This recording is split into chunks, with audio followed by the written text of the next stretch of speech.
इस वक्त मेरे साथ एमएलए राजौरी हैं इफ्तिकार अहमद साहब। आज सुबह से ही जो है पूरे राजौरी का दौरा कर रहे हैं और जहां जहां पे भी आपने देखा कि लॉस हुआ है, लोगों के घर डैमेज हुए हैं, जो लोग इंजर्ड हुए हैं और उनके घरों में भी इनका दौरा रहा। सर, क्या कहेंगे, किस तरीके का माहौल है और आपने देखा किस तरीके से पूरे ही राजौरी में सन्नाटा सा छाया हुआ है। काफ़ी सारे लोग भी इसमें मारे गए, हमारे इंडियन आर्मी के जवान भी मारे गए, हमारे सिविल एडमिनिस्ट्रेशन के एडिशनल डीसी उनकी भी जो है शहादत इसमें हुई है। सर, आज जो दौरा रहा, क्या आपकी तरफ से सर लोगों के लिए आगे के अरेंजमेंट रहेंगे? देखिए, सबसे पहले मैं खराज अकीदत पेश करूंगा जो पिछले कुछ दिनों में, चाहे वो पुंछ में के अंदर 13 लोगों की शहादत हुई और राजौरी के अंदर भी बीते 2 दिन पहले हमारे यहाँ एक बड़े डायनामिक ऑफिसर, जिनके साथ पहले दिन में डाक बंगलों के अंदर मैंने मीटिंग जब सिविल सोसाइटी की ली, डिप्टी चीफ मिनिस्टर साहब आए हुए थे और वहाँ मीटिंग में वो भी मौजूद थे, ऑफिसर्स की मीटिंग भी थी। उनके साथ 3 और लोगों ने शहादत दी।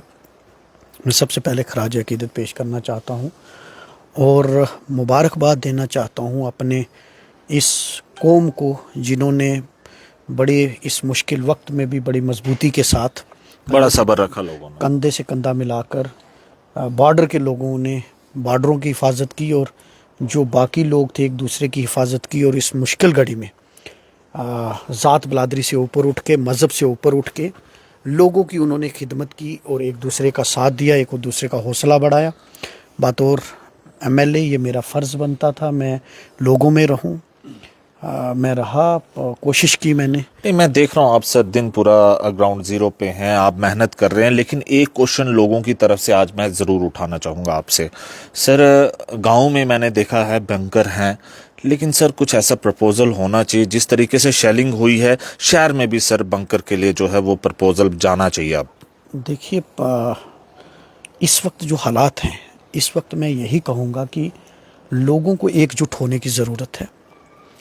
हम जो 5 दिन के हालात बने वो काफ़ी अरसे के बाद लोगों ने इस तरह के हालात देखे। हालांकि हमने 65 भी देखा, हमने 71 भी देखा, हमने 99 भी देखा और बॉर्डर के लोग ये चीज़ें हमेशा देखते आए हैं। अगर कुछ भी छोटा सा होता था तो बॉर्डर के लोग सबसे पहले उसको सफ़र करते थे। और आपने देखा कि सबसे पहले जब इस तरह के हालात आए तो मैंने बॉर्डर का भी टूर किया। बिल्कुल, वहाँ के लोगों की जो मुश्किलात थी, जो दिक्कतें थी, वो मैंने किया। आज भी मैं कल भी मैं हॉस्पिटल में था। उससे पहले भी जब ज़रूरत पड़ी तो ब्लड डोनेशन कैंप जब आह्वान किया गया तो मैं जाकर मैंने ब्लड भी डोनेट किया, हमारे साथियों ने भी किया, सिविल सोसाइटी ने भी खुल कर आया। और आज भी मैं लोगों के बीच में, मैंने अलग अलग जगहों पर जाकर लोगों के एक दुख दर्द में शामिल होने की कोशिश की। और आज मैं आपके माध्यम से लोगों से एक ही अपील करना चाहता हूँ कि आप एक दूसरे के साथ तावन कीजिए। ज़ात बलादरी और मज़हब से ऊपर उठ के दुश्मन की साजिश में नहीं आना। आज हमें किसी भी पॉलिटिकल पार्टी की बात नहीं है, किसी भी मज़हब की बात नहीं है। इस वक्त एज़ इंडियन होकर हमें सोचना है, हमें किसी की साजिश में नहीं आना है और हमें एक दूसरे की मदद करनी है। हमें हर चीज़ एडमिनिस्ट्रेशन पे, ये कि कोई ऑफिसर ही आएगा तो हमारी मदद करेगा, एडमिनिस्ट्रेशन भी हम में से है, वो कर रही है कोशिश, लेकिन हमें एक दूसरे के साथ खड़े होना है। और जिस तरीके से हमने पिछले मुश्किल हालात में एक दूसरे के साथ कंधे से कंधा मिलाकर एकजुट होकर हमने हालात के साथ लड़े हैं, और इसी तरीके से आज भी हमें एकजुट होकर डिस्ट्रिक्ट एडमिनिस्ट्रेशन की जो भी एसओपीज़ हैं उनको फॉलो अप करके अफवाहों में नहीं आना है। कोई ऐसी बात नहीं करनी जिससे गलत मैसेज जाए, और कोई ऐसी कंटेंट हमने सोशल मीडिया पे शेयर नहीं करना जिससे हमारी नेशनल सिक्योरिटी को थ्रेट हो। हमें एकजुट होकर, मैं आपके माध्यम से लोगों से अपील करना चाहता हूँ कि एक दूसरे की मदद करें जितना हो सके, क्योंकि हम as a collective efforts, as Indian, हम इस वक्त एकजुट होकर इस मुश्किल वक्त में हम लड़ें, खड़े हों, मदद करें। बाकी जो नुकसान की बात है वो हुआ है, उस पे हम जो भी मैंने लोगों से मिला है, रिलीफ कैंप में मैं गया हूँ, लोगों के जज्बे को मैं सलाम करता हूँ। नुकसान ज़रूर हुआ लेकिन हिम्मत लोगों ने नहीं हारी, और लोगों के जज्बा आज भी देश के प्रति समर्पित है। पूरा देशभक्ति उनकी देश के लिए समर्पित है, देशभक्ति का जज्बा है सब में, और लोग अपने वतन के लिए कुछ भी करने को तैयार हैं। लेकिन मैं आपके माध्यम से केंद्र सरकार से कहूँगा, अभी तो हालात सामान्य होने में समय लगेगा। जो भी SOPs एडमिनिस्ट्रेशन की तरफ से हों उनको फॉलो अप कीजिए। और दूसरा, जब ये हालात बेहतर हो जाते हैं तो केंद्र सरकार की तरफ से एक स्पेशल पैकेज जम्मू कश्मीर के लोगों के लिए, जो इस सिचुएशन में जो प्रभावित हुए हैं, जो मुतासिर हुए हैं, उनको, ताकि वो अपने आप को रिहेबिलिटेट करें। बाकी जहाँ तक आपने बात की वो हम उसमें लगे हैं।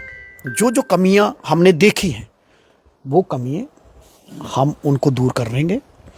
उसके लिए डिस्ट्रिक्ट एडमिनिस्ट्रेशन का भी हम तावन करेंगे, डिस्ट्रिक्ट एडमिनिस्ट्रेशन को भी इन्वॉल्व करेंगे, हम खुद भी मैं इन्वॉल्व होऊंगा, सिविल सोसाइटी को भी हम इन्वॉल्व करेंगे, और जो जो मुतालबात हमारे सामने आए हैं उनको हम ज़रूर हल करने की कोशिश करेंगे। सर, आज आपने काफ़ी दूर दूर जाके LOC तक भी आप गए, वहाँ भी दौरा किया, डांगरी क्या डूंगी का एरिया या जितने गंभीर का सारे एरिया में आज आप घूमे हैं।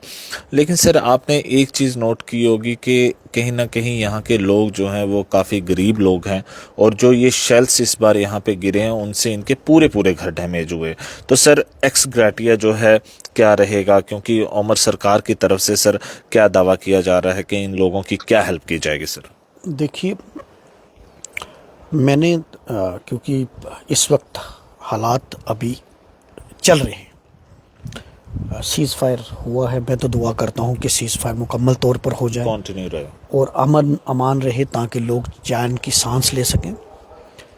लेकिन मैंने पहले कहा कि लोगों का जो नुकसान हुआ है सिर्फ स्टेट गवर्नमेंट के पैकेज से वो पूरा नहीं होगा, और इसके लिए स्पेशल पैकेज की ज़रूरत है, और उसमें केंद्र सरकार को पहल करनी पड़ेगी। और हमारी डिमांड है, अभी हालात सामान्य हो जाएं, उसमें हम चीफ मिनिस्टर साहब के थ्रू, LG साहब के थ्रू केंद्र सरकार से हम कहेंगे कि वो इस पूरा इलाके का जितने लोग मुतासिर हुए हैं, क्योंकि पहली बार इस लेवल तक आके शेलिंग हुई, लोगों के घर तबाह हुए, लोगों ने जज्बे में कोई कमी नहीं छोड़ी, लेकिन क्योंकि सरकार की जिम्मेदारी होती है उन लोगों की ज़ख्मों पर मरहम लगाने के लिए, उनके साथ खड़े होने के लिए, वो लोग मुश्किल वक्त में देश के साथ खड़े हुए हैं, और हमारी भी जिम्मेदारी होती है कि उनके साथ हम खड़े रहें।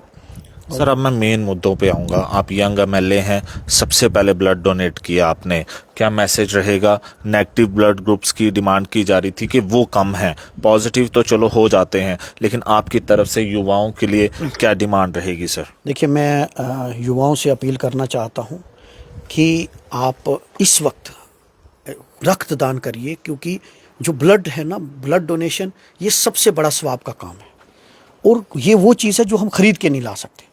तो मैं युवाओं से अपील करता हूँ, क्योंकि जब भी इस तरीके की फायरिंग होती है या कुछ होता है तो सबसे पहले ब्लड की ज़रूरत पड़ती है, तो सभी अभी लोग दे भी रहे हैं, और मैं सबसे अपील करना चाहता हूँ कि वो हॉस्पिटल में जाएँ, ब्लड डोनेट करें, वॉलंटरली ब्लड डोनेट करें, क्योंकि ये हम ख़रीद के नहीं ला सकते, और ये सबसे बड़ा सवाब का काम है।